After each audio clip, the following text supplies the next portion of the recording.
नमस्कार दोस्तों, स्वागत है हमारे करंट अफेयर्स के वीडियो पर। आज हम लोग डिस्कस करने जा रहे हैं 10 सितंबर 2025 की करंट अफेयर्स। तो चलिए शुरू करते हैं। सबसे पहला है कि यूनेस्को द्वारा बाल पोषण यानी चाइल्ड न्यूट्रिशन रिपोर्ट 2025 जारी की गई है, जिसमें विश्व में बाल्यावस्था मतलब बाल ही है तो बाल्यावस्था के दौरान जो अस्वास्थ्यकर आहार है और मोटापे की समस्या जो तेज़ी से बढ़ रही है उसको ये अच्छे से रिपोर्ट के आधार पर प्रस्तुत करते हैं। और इसका कारण भी बताया गया है कि अल्ट्रा प्रोसेस फूड और पेय पदार्थों का बढ़ता प्रसार इसका प्रमुख कारण है। तो देखिए, रिपोर्ट के मुख्य बिंदुओं पर हम लोग देखें तो सबसे पहली बात यहाँ की गई कि 5 वर्ष से कम आयु के 5% बच्चे और 5 से 19 वर्ष की आयु के 20% बच्चे जो हैं वो ये मतलब मोटापे से ग्रस्त हैं, और 2000 के बाद तो ये संख्या दुगुनी हो चुकी है। तो इसके बाद बोल रहे हैं कि आधे से अधिक 3 क्षेत्रों में रहते हैं, मतलब जो प्रभावित बच्चे हैं उनमें आधे से अधिक 3 क्षेत्रों में। पहला है कि पूर्वी एशिया और प्रशांत में, लेटिन अमेरिका में और कैरिबियन तथा दक्षिण एशिया में। हमारा दक्षिण एशिया भी इसमें आता है, याद रखिएगा। दक्षिण एशिया में कौन कौन सा देश है? भारत, पाकिस्तान, नेपाल, बांग्लादेश, ये सभी है ना, भूटान। तो दक्षिण एशिया भी इन 3 क्षेत्रों में आ जाते हैं। इसमें कुछ कुछ कारक बताया गया कि ये जिम्मेदार कारक है। तो सबसे पहला बोला है कि अल्ट्रा प्रोसेस्ड फूड की उपलब्धता और सस्ती कीमत जो है ना उसको एक बढ़ा रही है। तो पौष्टिक खाद्य पदार्थों की तुलना में ये सस्ता भी होता है और लंबे समय तक खराब भी नहीं होता, क्योंकि इसमें प्रिजर्वेटिव वगैरह मिले होते हैं। इसमें बोल रहे हैं कि आकर्षक और अनियमित मार्केटिंग इसका किया जा रहा है, जो कि बच्चों और युवाओं को टारगेट करके इसका विज्ञापन चलाया जाता है। उन नीतिगत खामियों ही देखें तो केवल 7% देश ही है जो कि पैकेज्ड फूड पर food front of pack nutrition labelling अनिवार्य करती है। मतलब न्यूट्रिशन लेबल जो लिखेंगे आप पैकिंग पर, वो फिर केवल 7% ही है जो कि फ्रंट ऑफ पैक पर, मतलब जो कि ये पैक है ना, ये वाला पैक है, तो यहीं पर अगर आपको न्यूट्रिशन लेवल लिखना होगा यहाँ पर अपना कंपनी के नाम के साथ, तो ये मात्र 7% ही देश है। और बोल रहे हैं कि केवल 8% देश ही लोगों के स्वास्थ्य के लिए लाभदायक खाद्य पदार्थों जैसे फल और सब्जी पर खाद्य सब्सिडी प्रदान करते हैं। तो एक कंसर्निंग बात है, क्योंकि इससे और ज़्यादा लोग रुझान होते हैं प्रोसेस्ड फूड को खाने की ओर। नेक्स्ट है, रिपोर्ट में कुछ कुछ सिफारिशें भी की गई है इसको कम करने के लिए।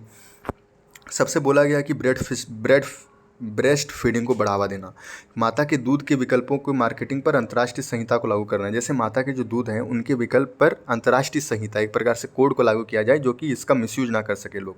फिर डिजिटल मार्केटिंग पर भी इस पर प्रतिबंध लगाया जाए, जो कि गंदे गंदे मतलब जो प्रोसेस्ड फूड की मार्केटिंग है उस पर।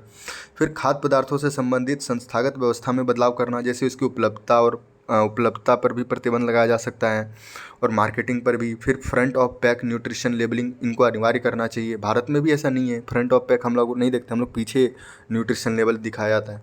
पौष्टिक खाद्य पदार्थों को बढ़ावा देना, जैसे फल सब्जी आदि की पर सब्सिडी, और स्थानीय खाद्य प्रणाली को मजबूत करना, जिससे आसानी से वहाँ पर मिल सके, उपलब्ध हो सके वो खाद्य। इसके बाद बोल रहे हैं कि सामाजिक सुरक्षा व्यवस्था को मजबूत करना, इस पर जागरूकता फैलाना और सामाजिक और व्यवहार में बदलाव संबंधी अभियान चलाना। तो चलिए ये सभी बात होगी। नेक्स्ट चलते हैं। CP राधाकृष्णन जो हैं वो भारत के 15वें राष्ट्रपति चुने गए हैं। तो देखिए, कुछ कुछ आर्टिकल दिए गए हैं जो कि थोड़ा सा डिस्कस कर लेते हैं। तो संविधान में स्पष्ट नहीं किया गया कि उपराष्ट्रपति का पद रिक्त हो जाए तो उसकी जिम्मेदारी कौन निभाएगा। राष्ट्रपति का तो पता है कि राष्ट्रपति का पद रिक्त हो जाएगा तो उपराष्ट्रपति, फिर उसका पद रिक्त हो जाएगा तो भारत के प्रमुख न्यायाधीश, भारत के प्रमुख न्यायाधीश में अगर नहीं है तो सुप्रीम कोर्ट के जो सबसे वरिष्ठ न्यायाधीश हैं वो राष्ट्रपति का मतलब भूमिका निभाएगा। लेकिन उपराष्ट्रपति में ये स्पष्ट नहीं है।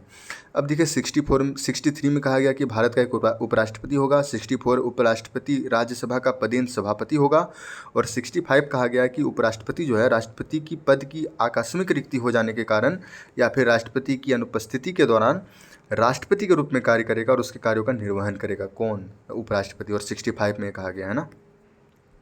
अब देखिए, उसके चुनाव की प्रक्रिया के हम लोग देखें तो नामांकन के लिए 20 प्रस्तावक और 20 अनुमोदक या समर्थकर्ता की जरूरत होती है, और इसके बाद 15,000 की जमानत राशि और वर्तमान मतदाता सूची में उसका नाम होना चाहिए। फिर है इसका जो चुनाव है निर्वाचक मंडल द्वारा किया जाता है, जिसमें लोकसभा और राज्यसभा के सभी सदस्य, मतलब चुने हुए भी और नामित दोनों सदस्य इसका निर्वाचन मंडल में शामिल होते हैं। फिर इसका अनुपातिक प्रतिनिधित्व प्रणाली के जरिए एकल संक्रमणीय मत के द्वारा निर्वाचन होता है, और ऐसे चुनाव में मतदान गुप्त रूप में किया जाता है, और अनुच्छेद 66 के अंतर्गत इसका मतलब चुनाव कराया जाता है। प्रत्येक मत का मूल्य एक समान होता है, अर्थात एक, और व्हिप की अनुमति नहीं है। व्हिप मतलब दल बदल विरोधी कानून के अंतर्गत व्हिप की अनुमति दी गई थी। व्हिप के अंतर्गत कोई भी पार्टी अगर व्हिप जारी करती है तो उसके पार्टी के निर्देशानुसार उनके पार्टी के सदस्यों को मतलब जो कहा गया उसके अनुसार पालन करना होता है, तो उसी को व्हिप जारी करना कहते हैं। तो बोल रहे हैं कि उपराष्ट्रपति के चुनाव में ऐसा मनमानी नहीं चलेगा, मतलब पार्टियों का ये गुप्त मतदान होगा। नेक्स्ट है उपराष्ट्रपति पद के लिए पात्रता, अनुच्छेद 66, तो ये नागरिक होना चाहिए भारत का, 35 वर्ष की आयु, राज्यसभा के सदस्य के लिए पात्र होना चाहिए और लाभ का पद नहीं होना चाहिए, ऑफिस ऑफ प्रॉफिट नहीं होना चाहिए मतलब उसमें। नेक्स्ट है नेपाल के प्रधानमंत्री ने जैन जेड के हिंसक प्रदर्शनों के कारण इस्तीफा दिया। तो देखिए नेपाल में प्रदर्शनों और आंदोलनों ने हिंसक रूप लिया है और नेपाल के प्रधानमंत्री को इस्तीफा देना पड़ा। तो इसके लिए जिम्मेदार कारक कौन कौन से हैं? तो जैन जेड की नाराजगी यानी भ्रष्टाचार, नेता और उनके परिवारों की विलासापूर्ण जीवन शैली और जवाबदेही की कमी, उच्च बेरोजगारी दर, ये सभी जो मिलकर है ना, एक प्रकार से जैन जी में नाराजगी को बढ़ावा दिया। नेक्स्ट असहमति का दामन, यानी 26 सोशल मीडिया प्लेटफॉर्म पर जो प्रतिबंध लगाया गया है सरकार के द्वारा, नेपाल सरकार के द्वारा लगाया गया था, वो एक प्रकार से अभिव्यक्ति का माध्यम छीन लिया जैन जेड से। तो एक प्रकार से वो इस पर और ज़्यादा आक्रोशित हुए। फिर है राज्य की अत्यधिक दमन वाली प्रतिक्रिया, मतलब प्रदर्शनकारियों की और गोलीबारी ज़्यादा हुई, जिससे वहाँ पर बहुत सारे लोगों की, छात्रों की मृत्यु हुई। इस पर और ज़्यादा उसमें गुस्सा देखा गया। नेक्स्ट है भारत का समस्याग्रस्त पड़ोस और उसके प्रभाव। तो देखिए बोल रहे हैं कि भारत के जो आसपास हैं, श्रीलंका हो गए, बांग्लादेश हो गए, नेपाल ही हो गए, इन सभी में अभी राजनीतिक स्थिरता चल रही है, जिससे दक्षिण एशिया की जो राजनीति है ना, वो नाजुकता को दर्शाती है ये। फिर भारत के लिए भी जोखिम है, जैसे भारत के व्यापार, बाजार, आपूर्ति श्रृंखला, विप्रेशन पर इससे बुरा असर पड़ता है। फिर शरणार्थी और प्रवासन की भी चिंताएं हैं, मतलब शरणार्थी आव्रजन से मानवीय और सीमा प्रबंधन से जुड़ी चुनौतियां हमारे यहाँ पैदा होती हैं। फिर सीमा सुरक्षा और कूटनीतिक स्थिरीकरण का भी आवश्यकता बढ़ जाता है। सीमा सुरक्षा मतलब अगर कोई पाकिस्तान जैसे देश हुए, वो अगर चाहें तो इसका फ़ायदा उठाकर हमारे भारत देश में एक प्रकार से खतरा उत्पन्न कर सकते हैं, इन सभी परिस्थितियों का फ़ायदा उठाकर। फिर एक कूटनीतिक चुनौतियाँ, जैसे भारत के रणनीतिक, आर्थिक और सांस्कृतिक संबंधों पर दबाव इससे पड़ता है। नेक्स्ट है केंद्र ने ग्रेट निकोबार द्वीप परियोजना में आदिवासी अधिकारों को लेकर उठ रही चिंताओं पर रिपोर्ट मांगी है।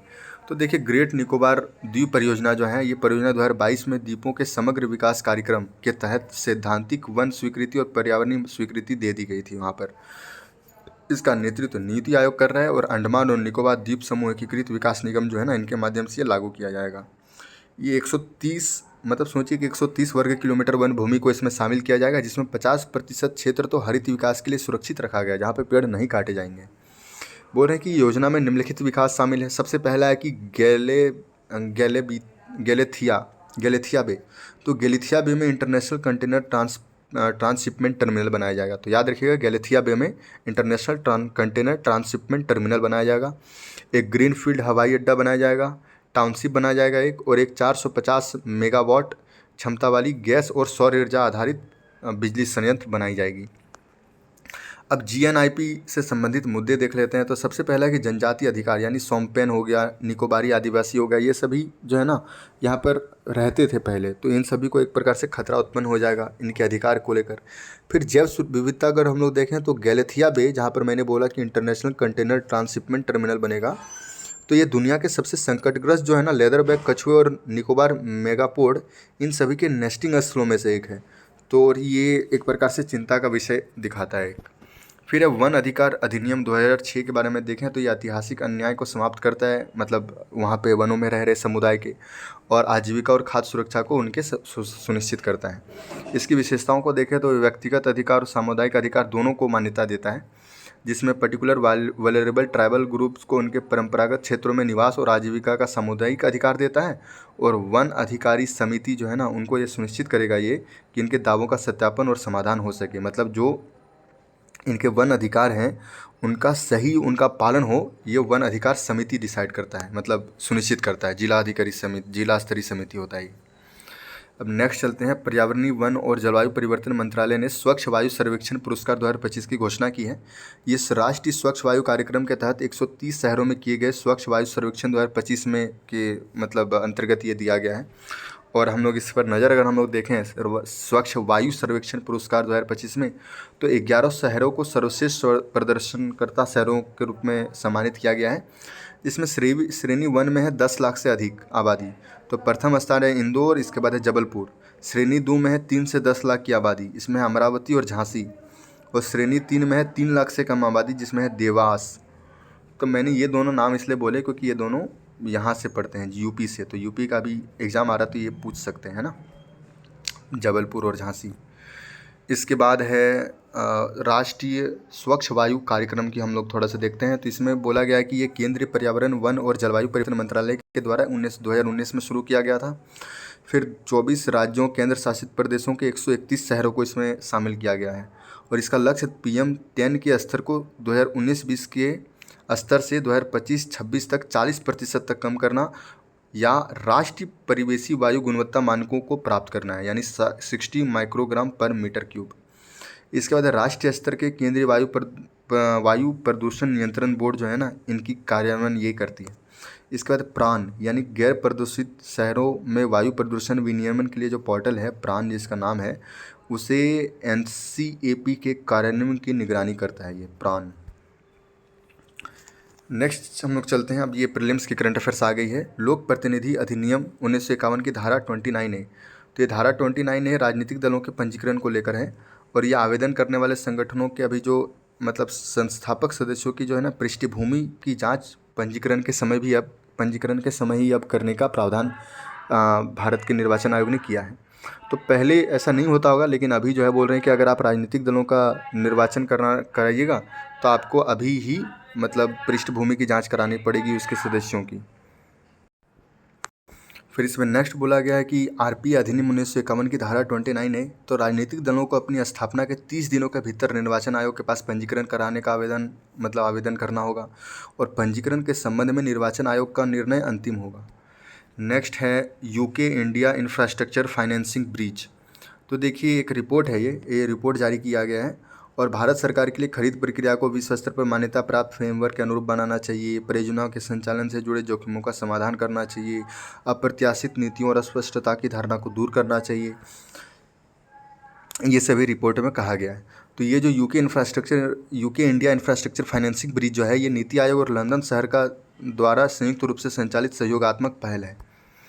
नेक्स्ट हम लोग खबर की ओर चलते हैं। ये है राष्ट्रीय अनुसूचित जनजाति वित्त और विकास निगम। तो ये कोल इंडिया लिमिटेड और राष्ट्रीय अनुसूचित जनजाति वित्त और विकास निगम ने मतलब एक समझौता साइन किया है, जिसका उद्देश्य जो है एकलव्य मॉडल आधारित विद्यालयों में पढ़ने वाले जो जनजाति विद्यार्थियों को सशक्त बनाना है। तो राष्ट्रीय अनुसूचित जनजाति और वित्त और विकास निगम है, देखें तो ये जनजाति कार्य मंत्रालय के अंतर्गत 2001 में स्थापित की गई थी, जो कि जनजाति युवाओं के लिए प्रशिक्षण और कौशल विकास कार्यक्रमों को आयोजित करने के लिए अनुदान प्रदान करती है, मतलब सशक्त करने के अलावा अनुदान भी देती है। नेक्स्ट है यूरोपीय संघ द्वारा भारत के समुद्री खाद्य निर्यात क्षेत्र को बड़ा प्रोत्साहन दिया गया है। तो यूरोपीय संघ ने 102 अतिरिक्त भारतीय मत्स्य प्रतिष्ठानों को यूरोपीय संघ के सदस्य देशों में समुद्री खाद्य पदार्थों के निर्यात को मंजूरी दे दी है। तो इस निर्णय का महत्व ये होगा कि यूरोपीय संघ में भारत से होने वाले समुद्री खाद्य निर्यात में 20% की वृद्धि होने का अनुमान है और भारत की फूड सेफ्टी और गुणवत्ता आश्वासन प्रणालियों में बढ़ते अंतर्राष्ट्रीय विश्वास को भी ये दर्शा रहा है। एक्वाकल्चर, श्रिम्प और सेफेलोपोड्स यानी स्क्विड, कटल फिश और ऑक्टोपस का निर्यात बढ़ने का इससे अनुमान है। नेक्स्ट है इंडिया एनर्जी स्टैक। तो केंद्रीय विद्युत मंत्रालय ने इंडिया एनर्जी स्टैक के निर्माण के लिए हितधारक के मध्य सर्वेक्षण शुरू कर दिया है। तो इंडिया एनर्जी स्टैक जो है ये विद्युत क्षेत्र के लिए एक डिजिटल पब्लिक इंफ्रास्ट्रक्चर के रूप में स्थापित की जा रही है, जो कि कनेक्टेड, इंटेलिजेंस और इंटरऑपरेबिलिटी वाले ऊर्जा इकोसिस्टम को साकार करना इसका उद्देश्य है। इसके तहत यूटिलिटी इंटेलिजेंस प्लेटफॉर्म विकसित किया जाएगा, जो कि इनोवेशन और दक्षता को बढ़ावा देने के लिए अलग अलग प्रणालियों से डेटा संग्रह करेगा। नेक्स्ट हम लोग देखते हैं वेम्बनाड झील। तो देखिए वेम्बनाड झील में अतिक्रमण बहुत ज़्यादा हो गया, जिसके कारण से इसके अस्तित्व के लिए अभी खतरा उत्पन्न हो रही है। तो भारत की ये सबसे लंबी झील है वेम्बनाड झील, और ये सबसे बड़ा उष्णकटिबंधीय आर्द्र भूमि पारिस्थितिकी तंत्र है। सबसे बड़ा उष्णकटिबंधीय आर्द्र भूमि पारिस्थितिकी तंत्र वेम्बनाड झील, और भारत की तो सबसे लंबी झील है ही। रामसर आर्द्र भूमि स्थल भी है, केरल के कई जिलों में यह स्थित है। 10 नदियों से ये जल प्राप्त करती है और थारेर मुक्कोम खारा जल अवरोधक भी है। यहाँ देखिए थानेर मुक्कोम खारा जल अवरोधक भी है यहाँ पर, जो कि भारत का सबसे बड़ा पंख नियंत्रक यानी मड रेगुलेटर है। कौन सा? थारेर मुक्कोम खारा जल अवरोधक। इसके बाद देखिए हाउस बोट यानी केट्टुबलम, और मतलब इसको केट्टुबलम कहा जाता है, और नेहरू ट्रॉफी बोट रेस के लिए वेम्बनाड झील को जाना जाता है। तो देखिए इसी की ये पिक्चर दिखाई गई यहाँ पर। नेक्स्ट है क्लाइमेट लीड एनालिसिस मल्टीवेरिएंट प्रोग्राम। तो देखिए नागालैंड से अभी जो प्राप्त जीवाश्म पत्तियों के अध्ययन से पता चला है कि अंटार्कटिका ने भारतीय मानसून को कैसे प्रभावित किया। तो आप बोलिएगा भाई अंटार्कटिका कैसे, तो भारत पहले जो था वो पेंजिया था ना सबसे पहले, तो फिर पेंजिया से दो अलग हुए, गोंडवाना लैंड और लॉरेशिया, ये सब आप देख पढ़े होंगे। तो वहाँ पर ही मतलब अंटार्कटिका जो था ना वो भारत के पास ही था। और इसके बाद वही बोल रहे हैं गोंडवाना लैंड और ये लॉरेशिया जो प्रदेश विकसित हुआ, तो उसमें भारत तो गोंडवाना लैंड का ये पार्ट था। तो उसमें बोल रहे हैं कि जो नागालैंड से अभी जीवाश्म पत्ती हमें मिली है, तो उससे हमें ये पता चल रहा है कि अंटार्कटिका ने भारतीय मानसून को कैसे प्रभावित किया। और ये अध्ययन क्लैंप पद्धति, क्लैंप मतलब क्लाइमेट लीड एनालिसिस मल्टीवेरिएंट प्रोग्राम, तो इसके बारे में हम लोग थोड़ा देख लेते हैं। तो जीवाश्म पत्तियों को जलवायु फिंगरप्रिंट की तरह इस्तेमाल करते हैं, मतलब पत्तियों का आकार, साइज और किनारों का अध्ययन करते हैं और अतीत की जलवायु दशाओं यानी तापमान, वर्षा, आर्द्रता को पुनर्निर्मित करने में मदद करता है ये, कि पहले कैसा था वो, उस वक्त कैसा था। तो इससे होता ये है कि हमें पहले का पता चल जाता है, तो इससे भविष्य में जो जलवायु प्रतिक्रिया है ना, उनका पूर्वानुमान करने में भी हमारा उपयोगी साबित हो रहा है। नेक्स्ट है पर्सनलाइज्ड अडेप्टिव लर्निंग। तो नोबेल पुरस्कार विजेता जो है माइकल क्रेमर, उन्होंने ये देखा कि आंध्र प्रदेश के सरकारी स्कूल में उपयोग किए गए पर्सनलाइज्ड अडेप्टिव लर्निंग सॉफ्टवेयर जो है, उससे विद्यार्थियों की सीखने की क्षमता दोगुनी हो चुकी है। किसने ये पाया? नोबेल पुरस्कार विजेता माइकल क्रेमर। कहाँ पर? आंध्र प्रदेश।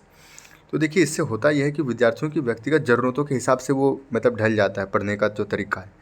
इससे होता ये पारंपरिक जो ये वन साइज फिट्स ऑल जो मतलब शिक्षण पद्धति है, वो हटकर लचीले मतलब अधिक लचीला और मतलब अनुकूली मॉडल पर ये मतलब ध्यान देता है, जो कि विद्यार्थियों को जैसा चाहिए वैसा, ये नहीं कि मतलब एक ही जैसा सबको पढ़ाए, वैसा वाला सिस्टम नहीं चलता इसमें। अब लास्ट खबर को हम लोग बढ़ते हैं, जो कि है गोविंद वल्लभ पंत। तो गोविंद वल्लभ पंत जो हैं वो 10 मतलब सोचिए कि 1900 के आसपास और 1961 तक ये जीवित रहे, इनका कार्यकाल रहा। तो यहाँ पर देखिए उत्तराखंड में जन्म हुआ था इनका। 1916 में कुमाऊं परिषद की स्थापना की गोविंद वल्लभ पंत ने।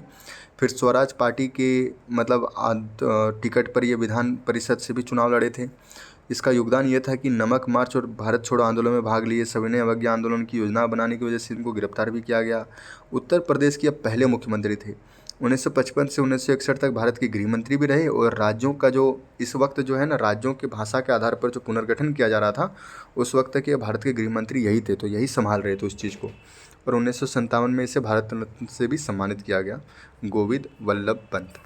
तो चलिए आज के करंट अफेयर्स की वीडियो यहीं समाप्त होती है। आपसे मिलते हैं अगले करंट अफेयर्स की वीडियो पर। तब तक अपना ध्यान रखिएगा। नमस्कार।